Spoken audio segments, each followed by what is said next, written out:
Welcome to my channel, Spades King. All right, so this video right here is going to be on basic strategies, basic spade strategies, right? All right, so whether you're a pro or you're just looking to sharpen up your abilities, this is the video right here for you, right? So we're going to get right into it with tip number one, understanding the rules. So when it comes to playing spades, all four people have to agree to the rules. Whether you're playing with nils or no nils, whether you're playing with bags or no bags, whether you're also just playing Joker, Joker, Deuce, Ace as your high cards, or using Ace High as your high card. So understand, all four people have to agree to the rules and completely understand the rules, because some people like to change up those rules as the time goes on. All right, so tip number two, card counting. So when it comes down to card counting, understanding that there's 13 cards in a particular suit, right? So if you have 6 clubs, for example, you understand that there's 7 clubs that's out there divided amongst 3 players, right? So understanding and card counting is a very, very, very crucial aspect to the game.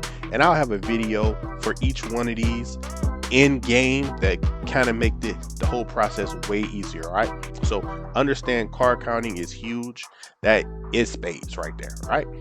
All right, so now we're gonna go to tip number, what was that? Tip number 3. Tip number 3,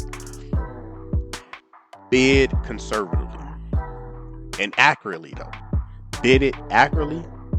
All right, so get as close as possible, right? So don't be afraid, but don't overdo it, right? So for me, in terms of how I bid, I like to bid things that probability has a high opportunity of going by, right? So I'm going to count my aces, I'm going to count my kings, I'm going to count based on the distribution of I have in a particular suit. And of course the strength of my spades. That's how I kind of look at it, and I don't go beyond that. I don't try to push queens. I don't push jacks. Statistically, it's just, for me, the numbers don't really bode well, because I've played so many games, and rarely have I seen a queen go by. Definitely, very rarely I've seen a jack go by. So I keep it as is. That's how I kind of keep it, right? So we're gonna move on to the next one. Avoid sandbagging as we get into bidding. Avoid sandbagging, right? So if you're not really confident in the way you bid, don't overbid, right? Because if you underbid, understand that it's trying to avoid sandbagging is counterproductive, right? So I understand avoiding sandbagging, but don't get to a point to where you're afraid to actually bid, right? And don't get yourself caught up into overbidding or underbidding. That's what I'm saying. Accurately bidding is the best way to go. If you're counting jacks as books, I'm just gonna say these right now, I've played so many games of spades, very rarely have they have gone by. So just when it comes to bidding, don't be afraid, but don't be overdoing it. Because I see some people that's like, I got 7 spades and I'm gonna count all 7. Yeah, it could work. It could work. Probably not, right? So just don't do that. Next one is communication with your partner. That's the next tip. Communication with your partner. Now, when it comes down to communicating, you can't talk. You cannot talk and say, hey, I led with this, or play this next, right? So you can't communicate in that way. The best form of communication that I've come across in terms of, for me, is when you play with me, understand every single card I put out has a purpose. It has a big purpose. So whether it's I'm playing something to set myself up, saying, for example, if I know I got a king of clubs, I'm going to play, if I have any opportunity to play it, I'm going to play that club so that I'm able to get my king of club across, right? Or if I have less than in a particular suit, if I have the smallest, push away from spades for a second right now. If I have my smallest amount in a particular suit, it's going to leave me up for cutting. That is, if you understand, if both people have the same strategy of how they play, they almost could be unbeatable, because every card that gets played has a true purpose. And that's how I play. I don't just play. Every card has a purpose. purpose for me.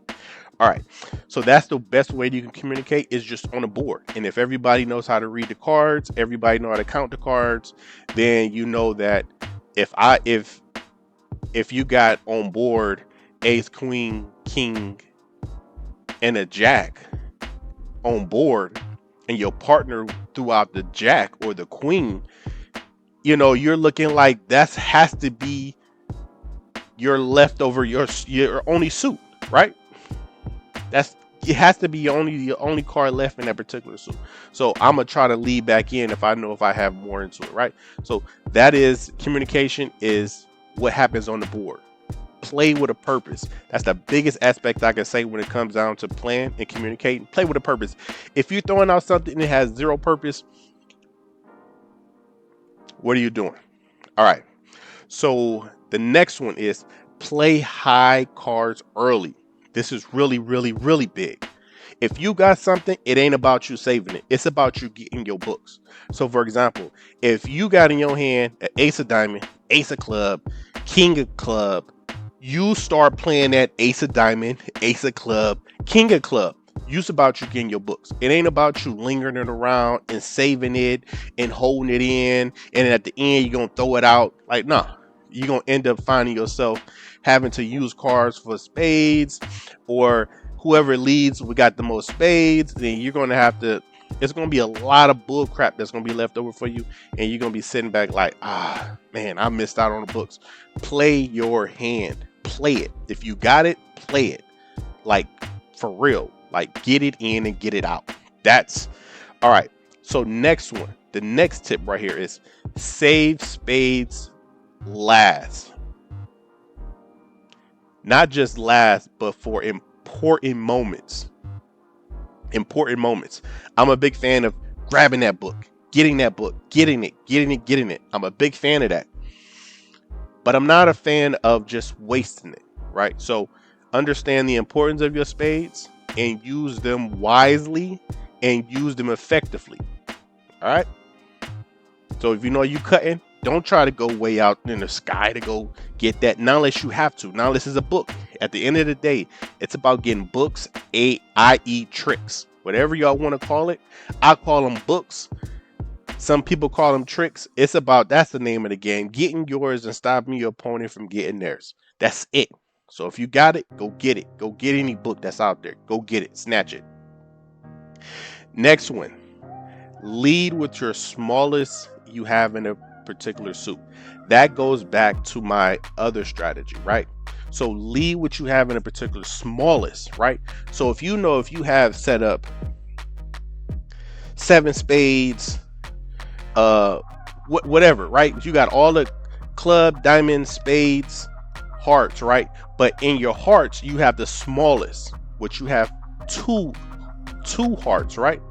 I particularly like to, if I'm in a leading position, I like to play that, because at the end of the day, I want to get the fastest into being able to cut in particular suit.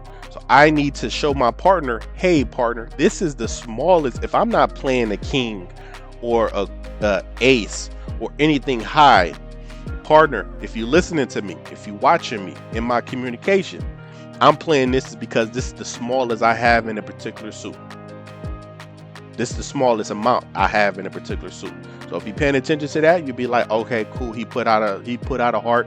That's his lowest. Now it could be me setting up to cut, or I could just really just be the smallest, but my cards can be evenly disputed out, and I'm left doing nothing, not really with a hand. But most of the time, you'll be able to have that as a setup, right?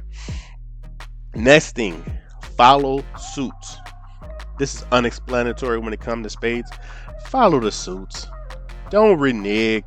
Don't be slick and like, hey, I'm gonna try to get this book. Don't do it. It's not even worth it. It's not worth it. It's not worth it, because in reality, you bid your hand. So you bid your hand setting up and understanding that if you only got one, you only got one. If you only got two, you got two. If you got five, you got five. Bid your hand. Don't worry about what nobody else on the board is doing. So when it comes down to it, follow the suits. Just play your hand. That's all I can really say, man. All right, man. So that's about it, man. Of course, use your spades wisely, man. Use your cards wisely. And at the end of it all, man, if you follow these simple tips, man, these smaller simple tips, man, you'll be right back in the game, man, getting ready. Family functions, man. It's one of the things I hate, man. It's when I go to family functions and you still got people that say, I don't know how to play spades. Ugh, just play. Just play. And the best way to do it, man, follow the description. If you've been here the whole time, you might as well go ahead and subscribe. I don't even know why you wouldn't do that anyways. You've been here for 10 minutes. Go ahead and subscribe, man. And then also, gonna have a link down below. The link down below is going to have a take you to an app, take you to Spades, this app that I use to play spades. It's going to take you there and actually just play. It's going to prevent you from actually reneging. It's going to help you out if you have absolutely no clue on how to play spades.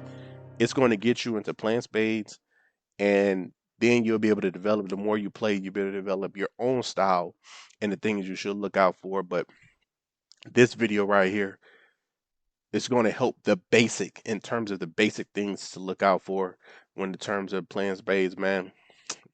Once again, man, thank y'all so much. I'm out.